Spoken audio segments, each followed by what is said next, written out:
अस्सलाम वालेकुम सामीन। 10 सफ़र मुज़फ़्फ़र की तारीख़ शुरू हो चुकी है। 27 अगस्त है। ख़बर का उन्वान है नूह यात्रा। दरअसल कल सुबह 28 अगस्त है और विश्व हिंदू परिषद ने नूह यात्रा का ऐलान कर रखा है। इधर इस बारे में आज हरियाणा के वज़ीर आला मनोहर लाल खट्टर ने यह ऐलान किया है कि यात्रा की परमिशन इजाज़त नहीं है, इसलिए यात्रा नहीं निकलेगी।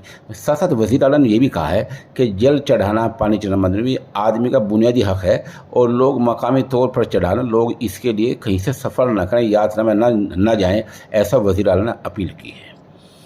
दूसरी तरफ विश्व हिंदू परिषद ने कहा है हम न झुके हैं न झुकेंगे, यात्रा हर हाल में निकाली जाएगी।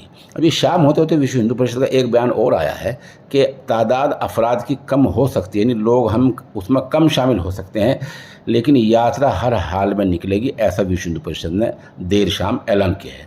उधर हरियाणा के जो डीजीपी हैं, जो आला अफसरान हैं, उन्हें क्या तैयारी की है? उन्हें तैयारी ये की है कि नूह को पूरी तरह सील कर दिया है। ये आप तस्वीर देख रहे हैं, नूह पूरी तरह सील है और नूह के अंदर कोई बाहर का आदमी नहीं जा सकता। अगर जाएगा तो मुकम्मल अपनी पहचान, शनाख्त, आई डी कार्ड, वो सब कुछ दिखा कर तब जाएगा और बाकायदा कोई काम बताएगा जाएगा, वरना अंदर किसी को नहीं जाने दिया जाएगा।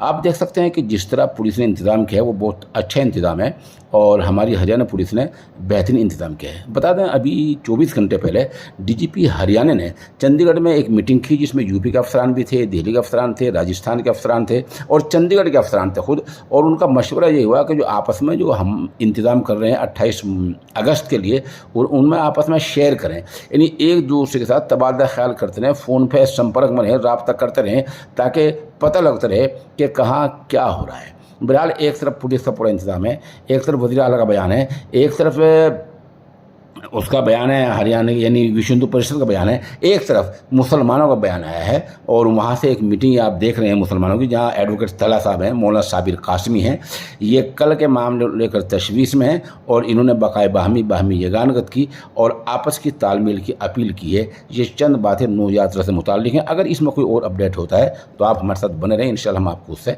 आगाह करते रहेंगे।